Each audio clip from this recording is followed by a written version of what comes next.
Hey everyone, welcome back to another video. And in this video, I'm going to be going over this Blinds.com review. So this video is going to be particularly useful for individuals. Let's say that you just moved into a new home and you're looking to see if Blinds.com is right for you. It's been about 2 years now since I've used Blinds.com, and I must say that they're actually pretty good.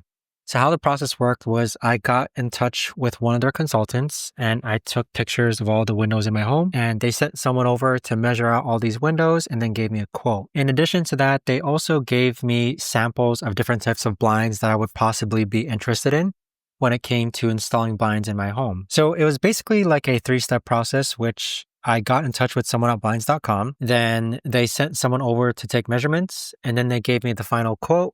And then afterwards, that same person, you could actually pay for installation. So that same person came by my house and then installed the blinds themselves. So installing blinds is definitely, you could do it yourself, or if you have the money, you could also pay someone to do it for you as well. So they basically sent someone from Home Depot to measure and install the blinds, and I had it now. So you can even see, like, I have behind me one set of the blinds that's still running to this day. All the blinds are still holding strong. I've had no problems with them whatsoever. I went with a simple white set of wooden blinds, and yeah, I couldn't be happier with it. And so with Blinds.com, if you're looking to have a professional installation, the person that I got in touch with on Blinds.com answered all of my questions very easily. So I was very happy with the service. So 2 years later, I think it's going great. If you have any questions, let me know in the comments down below.